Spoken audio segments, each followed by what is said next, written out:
जिनके निर्देश पर एयरफोर्स के जहाजों ने और रेलवे, भारतीय रेल ने मदद की और आज ऑक्सीजन एक्सप्रेस के माध्यम से और वायुसेना के विमानों के माध्यम से ऑक्सीजन की आपूर्ति भी कर रहे हैं। उत्तर प्रदेश में 300 मीट्रिक टन की ऑक्सीजन की सामान्य दिनों में खपत होती थी, लेकिन सेकेंड वेव के दौरान यह बढ़कर के 1000 मीट्रिक टन से ज्यादा हो गई प्रतिदिन। कल ही हम लोगों ने 1030 मीट्रिक टन की आपूर्ति प्रदेश में की है और ये लगातार चल रही है। प्रदेश के अंदर टीकाकरण की जो स्थिति है, कोविड से बचाव का जो सबसे अच्छा माध्यम है वह है टीका। पहले तो बचाव हम करें, लेकिन सुरक्षा कवच के रूप में टीका हम जरूर लगाएं।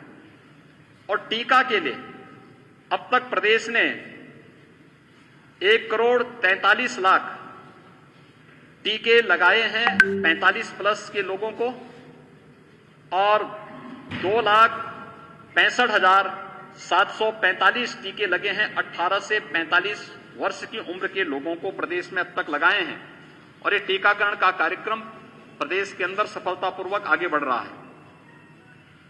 प्रदेश में वर्तमान में ऑक्सीजन की संभावित संकट को फिर से इस प्रकार की क्राइसिस न हो, इसमें प्रधानमंत्री केयर फंड से प्रदेश को 161 ऑक्सीजन प्लांट लगाने की सहमति मिली है। कुछ पर कार्य प्रारंभ हो चुका है और राज्य सरकार भी अपने संसाधनों से अलग अलग विभागों के माध्यम से, स्वास्थ्य विभाग, गन्ना विभाग, चिकित्सा शिक्षा विभाग, CSR से, MSME और अन्य विभागों के माध्यम से भी ऑक्सीजन प्लांट लगाए जा रहे हैं। हम 377 नए ऑक्सीजन प्लांट के लिए वर्तमान में राज्य के अंदर काम चल रहा है। प्रदेश के अंदर वर्तमान में हम लोगों ने बेड्स की क्षमता भी बढ़ाई है। L2, L3 फैसिलिटी के हमारे पास इस समय बेड्स की संख्या 80,000 के आसपास है और हम लोग निरंतर इसमें वृद्धि कर रहे हैं। हमारा प्रयास है कि थर्ड वेव की जो आशंका व्यक्त की जा रही है, यद्यपि सेकंड वेव में भी आशंका व्यक्त की थी कि उत्तर प्रदेश में प्रतिदिन 5 से 10 मई के बीच में 1 लाख कोविड पॉजिटिव के केस प्रतिदिन आएंगे, लेकिन आज 12 मई है। 12 मई को उत्तर प्रदेश के अंदर कुल 17,000 पॉजिटिव केस आए हैं। हम लोगों ने उन आशंकाओं को निर्मूल साबित किया है, लेकिन लापरवाही और सतर्कता लापरवाही हमेशा छोड़नी पड़ेगी और सतर्कता हमेशा रखनी पड़ेगी।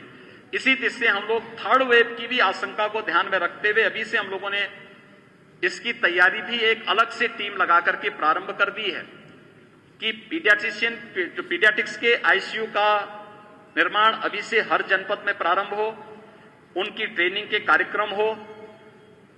पोस्ट कोविड का जो एक इफेक्ट देखने को मिला है ब्लैक फंगस के रूप में, इसकी ट्रेनिंग और इसके उपचार की प्रॉपर व्यवस्था हम लोगों ने लखनऊ से प्रारंभ कर दी और 1-2 दिन के अंदर हमारे एक जनपद में इसके बारे में वर्चुअली इसका सेमिनार करके इस कार्यक्रम को आगे बढ़ाने वाले हैं। और इन चीजों को तेजी के साथ आगे हम लोग इस कार्यक्रम को आगे बढ़ाने की प्रक्रिया हमारी चल रही है।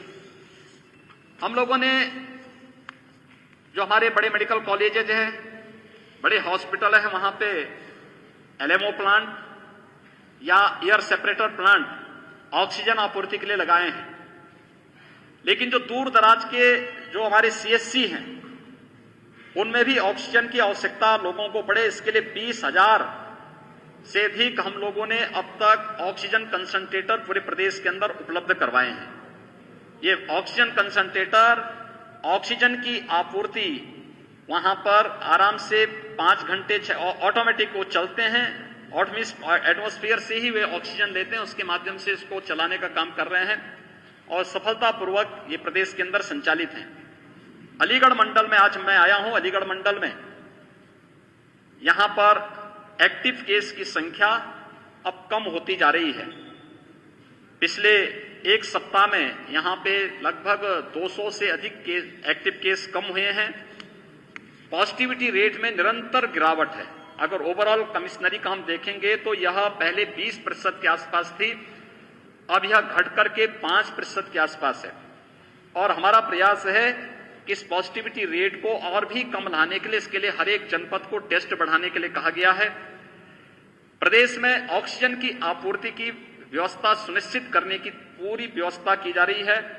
इसमें ऑक्सीजन के टैंकर भेजे जा रहे हैं, लिक्विड मेडिकल ऑक्सीजन निरंतरता इसमें बनी रहे इन कार्यों को। और मुझे यहां पर देख करके इस बात की प्रसन्नता है कि ऑक्सीजन कंसंट्रेटर के निर्माण की कार्रवाई अलीगढ़ में प्रारंभ भी हो रही है। उसका ट्रायल चल रहा है और सफलतापूर्वक ट्रायल होने के बाद अलीगढ़ में उसके कार्यक्रम को हम आगे बढ़ा सकते हैं। इस मंडल में 161 वेंटिलेटर वर्तमान में उपलब्ध हैं जो फंक्शनल हैं। मंडल में ऑक्सीजन के भी 246 कंसंट्रेटर वर्तमान में उपलब्ध हैं। इस मंडल में 14 नए ऑक्सीजन प्लांट स्वीकृत किए गए हैं, जिनमें 3 को क्रियाशील किया जा चुका है, शेष को क्रियाशील करने की तैयारी यहां पे चल रही है। मंडल में अब तक 4,13,280 45 प्लस के लोगों को टीका लगाया जा चुका है। और जिन 18 जनपदों में हमारे 18 प्लस के लोगों को टीकाकरण की कार्रवाई प्रारंभ हुई है, उनमें अलीगढ़ भी है।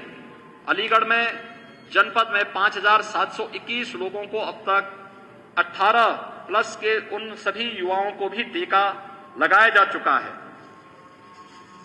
मंडल में वर्तमान में 85 एम्बुलेंस डेडिकेटेड कोविड कार्य के लिए लगी हुई हैं। और यहां पर इस बात के लिए प्रशासन से कहा गया है कि 108 की 75% तक एम्बुलेंस को आप कोविड कार्य के लिए लगा सकते हैं। हर जनपद में महिला और बच्चों के लिए एक डेडिकेटेड हॉस्पिटल अलग से बनाएं। इसके अलावा यह भी व्यवस्था की गई है कि नॉन कोविड पेशेंट को और कोविड पेशेंट के लिए टेली कंसल्टेशन की सुविधा, और उनके लिए नॉन कोविड पेशेंट के लिए हर जनपद में जो गंभीर रोगी हैं उनके लिए अलग से उपचार की व्यवस्था भी हर एक जनपद में हो। जो जीवन रक्षक दवाओं की आपूर्ति की कार्रवाई भी यहां पर प्रारंभ की जा रही है। आज मैं यहां पर एएमयू में हम लोगों ने यहां पर समीक्षा इन सब बातों को लेकर के की है, जिसमें 4 अलीगढ़ मंडल यहां पे प्रत्यक्षता यहां के जनप्रतिनिधि थे। शेष अन्य जनपदों में वर्चुअली मैं जुड़ा था। वे सभी लोग अपनी बातों को उनसे मैंने यहां पर अपनी बातों को उन्होंने बताया, मैंने उनके साथ शेयर किया। एएमयू में मेरा आने का एक और उद्देश्य था कि मीडिया में मीडिया के उसमें एक खबरें चल रही थी, एएमयू में बहुत सारे प्रोफेसर या बहुत सारे लोगों की मृत्यु हुई है कोविड के कारण। मैंने कल और परसों दोनों दिन एएमयू के वीसी साहब से भी चर्चा की थी और उन्होंने मुझे इस बारे में बताया कि हाँ, एएमयू में यहां पर 16 ऐसे लोग हैं जिनकी कोविड से मौत हुई है, जिनमें 10 की यहां हुई, 4 की अलग अलग स्थानों पर हुई और 2 दिल्ली में जिनकी मौत हुई थी। लेकिन इसमें सबसे बड़ी बात यह कि जो पहले चरण में वैक्सीनेशन के कार्यक्रम में लोग वैक्सीन नहीं लगा पाए थे, उस कारण से भी चीजें हुई हैं। लेकिन अब वैक्सीनेशन के कार्यक्रम के साथ सभी जुड़ चुके हैं और ये वैक्सीनेशन के कार्यक्रम के साथ जुड़ना ये अपने आप में एक सुरक्षा कवच प्रदान करता है। यहां पर ऑक्सीजन की आपूर्ति के लिए उन्होंने डिमांड की थी, राज्य सरकार ने उन्हें ऑक्सीजन आपूर्ति एलएमओ कल से प्रारंभ कर दी है। और भी हमने उनको कहा है कि जो भी अन्य आवश्यक संसाधन और सुविधाओं की आवश्यकता पड़ेगी, लोकल एडमिनिस्ट्रेशन, एएमयू प्रशासन, जनप्रतिनिधि मिलकर के इस कार्यक्रम को तेजी के साथ आगे बढ़ाने का कार्य करें। एक एक व्यक्ति का जीवन अमूल्य है। इस समय मानवीय संवेदना सबसे महत्वपूर्ण है। हर एक पीड़ित के प्रति हमारी संवेदना होनी चाहिए और उसको हम संवेदनशील तरीके से बचाने का कार्य कर सकें, यह आज की सबसे बड़ी आवश्यकता है।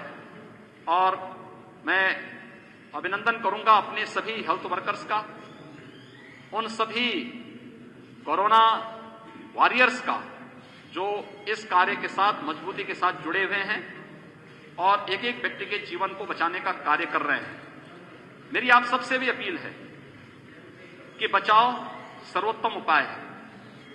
लेकिन अगर कहीं किसी में कोई लक्षण है, किसी को आशंका हो, तत्काल जांच करवाए, जांच कराने से भागे ना। देखिए, बीमारी को छुपाने से बीमारी समाप्त नहीं हो जाती, वो विकराल रूप धारण करती है। इसलिए आपके पास हमने एक सिस्टम बनाने का प्रयास किया है। हम एक महामारी से लड़ रहे हैं, इसलिए बीमारी को छुपाए ना, बताएं। सरकार हर प्रकार की सुविधा दे रही है, वैक्सीन फ्री दे रही है, दवा फ्री कर रही है, सब कुछ फ्री कर रही है, भारत सरकार पूरा सपोर्ट कर रही है। इसमें बीमारी को छुपाने से अच्छा उपचार कराने में तत्काल आगे आए और जो भी गाइडलाइन है उसका पालन करें।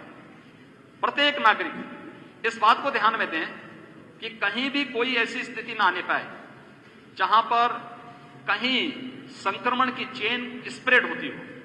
इसको ब्रेक किए जाने की आवश्यकता है। इसलिए मेरी सबसे अपील है कि हम, और खासतौर पर मीडिया के माध्यम से, हम पब्लिक में अवेयरनेस पैदा करें। हाई रिस्क कैटेगरी के लोग, यानी 60 साल से ऊपर, 10 वर्ष से छोटी उम्र के लोग, बच्चे, गर्भवती महिलाएं, गंभीर रोग से ग्रसित कोई भी व्यक्ति या कम इम्यूनिटी के व्यक्ति, ये लोग घर के बाहर न निकलें, घर में भी मास्क लगाएं। दूसरा, हम इस चीज का पालन करें कि अगर किसी भी व्यक्ति को बाहर निकलना आवश्यक हो, सामान्य नागरिकों को भी, वे मास्क जरूर पहनें। कोई चीज का लेन देन कर रहे हैं तो उन स्थितियों में हम लोग ग्लव्स जरूर पहनें या सैनिटाइजर से हाथ जरूर साफ करें और पूरी सतर्कता के साथ इस कार्यक्रम के साथ जुड़ें। ये टीम वर्क ही रिजल्ट देगी और ये टीम वर्क ने ही ये रिजल्ट दिया है। उत्तर प्रदेश की निगरानी समिति और आरआरटी के द्वारा जो कार्य प्रारंभ हुआ है, विश्व स्वास्थ्य संगठन ने भी उसकी सराहना की है और हम लोग इस अभियान को एक निरंतरता बनाए रखेंगे, जिससे प्रत्येक व्यक्ति को हम लोग, चाहे वह हॉस्पिटल में हो या घर में हो, अगर कोविड पॉजिटिव है, हम उसको मुफ्त में उपचार और मेडिकल किट की सुविधा उपलब्ध करवा सकें और किसी भी चीज की कोई कमी न हो, इस पर हमारा पूरा प्रयास रहेगा। ये प्रयास निरंतर चल रहे हैं। आज मैं यही समीक्षा लेने के लिए आया था। बहुत बहुत धन्यवाद जी।